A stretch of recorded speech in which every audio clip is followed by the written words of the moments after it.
पूरी थी। अॻिते बलराम महाराज जी कथा थी अचे त बलराम महाराज एक बार कृष्ण भगवान के चलो कन्हैया चलो तो वृंदावन घुमाए। भगवान चयो न भैया मां न हलंदुमि, एक बार हलियुमि त हाणे वरी मां वापसि न अची सघंदुमि। गोपिन जो प्रेम, यशोदा मैया, नंद बाबा जो, अञा मूंखे काफ़ी हिते धर्म जी स्थापना करणी आहे।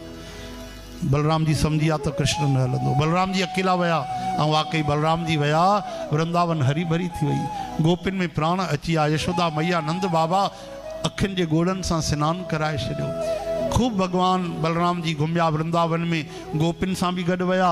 अॼु उन्हनि खे यमुना जी में सनानु करण जी इच्छा थी।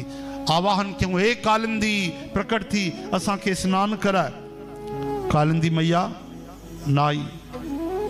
तॾहिं बलराम जी के गुस्सो आयो, हाँ तू मुझे चवण नथी मञे, हल खयो लगायो धरती में कि हाणे मां तोखे बिल्कुल ॾिस छा थो कयां। वो जो गर्जना कई, नाराज थिया बलराम जी महाराज। यमुना महारानी तुरंत प्रकट थी वई। बोलो यमुना महारानी की, बलराम जी महाराज की जय। भाई रिश्ते में आखिर नंढी भाभी थी न, जेठ थिया न बलराम जी महाराज। भगवान जी धर्म पत्नी आ, हेॾे जल रूप में आ ऐं होॾे मनुष्य रूप में आ।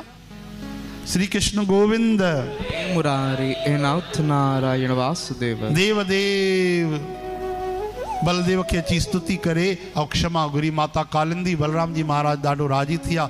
अज भी सुखदेव जी चवनि था उन स्थान में यमुना जी जेकिन थोड़ो धरती बदले करे टेड़ी वहंदियूं बलराम जी जे चवण ते। चओ हरे राम। श्री कृष्ण